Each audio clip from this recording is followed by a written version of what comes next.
¿Qué tal, amigos? Continuamos en la carpa del PIT-CNT contra la reforma jubilatoria propuesta por este gobierno.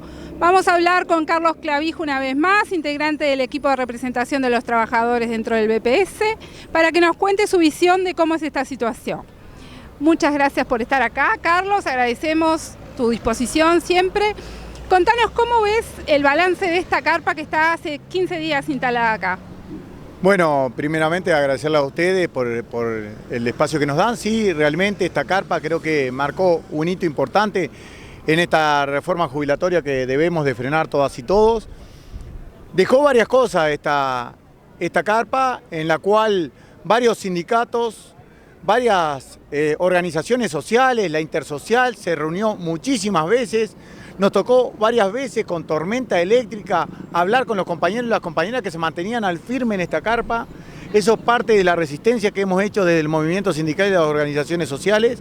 Y otra cosa fundamental que dejó esta carpa, que lamentablemente ninguno de los diputados de la oposición se arrimó a la carpa a dar debate, cuando fue invitado por casi todas las organizaciones, porque en definitiva lo que se necesita en esta reforma jubilatoria es debate.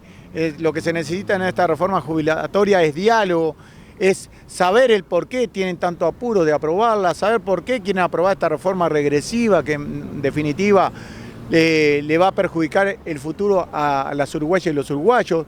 Y bueno, ese es el balance que nos dejó realmente muy positivo.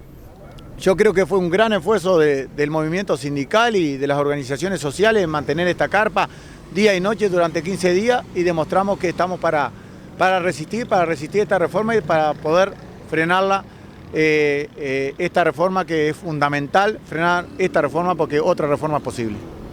¿Cómo fue las recorridas por el interior para concientizar a las personas, a los que no conocían, que uno parece que el interior conoce menos? Sí, exactamente, uno de los análisis que hay a nivel general, inclusive las consultoras lo dijeron, hay muy poca información de esta reforma jubilatoria, muy poca información porque el gobierno se dedicó a desinformar, el gobierno se dedicó a no informar, a no decir la realidad de lo que puede ocurrir si se aplica esta reforma.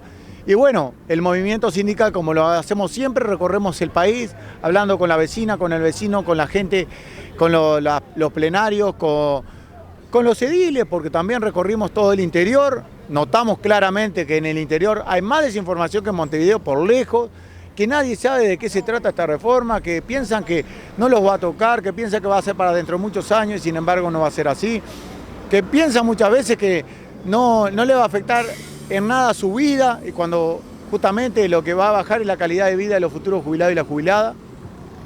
Y bueno, en ese sentido también nos dio la experiencia de hablar con algún diputado, hablar con algún edil, que también están desinformados como el resto de la población.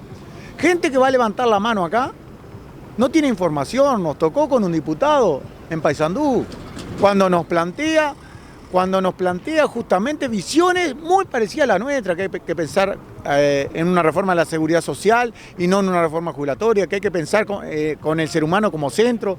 Todo lo que decimos del movimiento sindical nos termina de decir eso, que el padre tiene una jubilación mínima, y todo lo que decimos nosotros, que es muy poco lo que se paga en jubilaciones y pensiones. Sin embargo, nos dice que va a votar en general y algún artículo no lo va a votar. Por lo tanto, tiene una desinformación tremenda. Alguien que va a levantar la mano acá, que va a cambiar la realidad de los uruguayos y las uruguayas. Eso realmente nos preocupa y mucho, porque en definitiva, sin información, se junta una comisión, le dice, bueno, levantá la mano o bajá la mano, y así es como nos representan, que después nos van a ir a pedir el votito a cada uno de nosotros, en cada localidad, en cada departamento.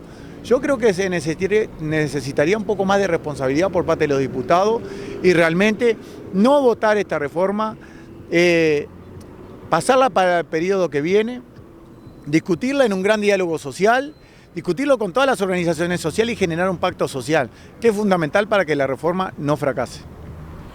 Contanos, Carlos, hoy, 28 de marzo de 2023, ¿en qué va el proceso de votación de la reforma jubilatoria? Bueno, como todos saben, de público conocimiento, hay un lío bárbaro en el gobierno, en la coalición multicolor, ya que realmente hay sectores que no votarían esta reforma, dicho por ellos mismos, por lo tanto no le darían los votos para votarla. se piensa en estirar el tiempo para seguir discutiendo, negociando. Yo creo que es bueno estirar el tiempo gracias a esta carpa, gracias al movimiento sindical, gracias a las organizaciones sociales, gracias a la gran movilización que se hizo el 23. Creo que eso ha dejado esa huella de la duda, de la incertidumbre. Gracias a los sectores, tanto políticos como sociales, que pasaron por el Parlamento diciendo los perjuicios que va a tener el ser humano con esta ley en general, no solo el futuro jubilado o la futura jubilada, sino la quita de derechos. Y creo que eso es bueno. Creo que eso es bueno porque estamos haciendo dudar a quienes iban a levantar la mano porque sí nomás para votar una reforma regresiva. Eso está bueno, le faltaría el último paso, el último empujón, después de turismo, con seguridad va a ser, donde debemos de incrementar las movilizaciones, incrementar la lucha para justamente terminar de frenar esta reforma y que realmente los diputados se pongan la mano en el corazón y vean que esta reforma, los únicos beneficiados de esta reforma son las AFAP. Los más perjudicados y en los hombros de los que cae esta reforma es de los trabajadores y trabajadoras.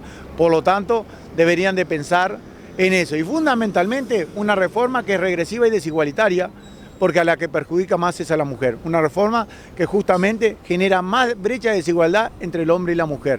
Por eso decimos que, en definitiva, ojalá que los diputados nos escuchen como realmente no lo han hecho hasta ahora, pero que nos escuchen para que vean la realidad y no levanten la mano, porque pueden generar algo muy grave en la sociedad uruguaya, como quita de derechos, recorte de prestación y que tengamos que trabajar 5 años más.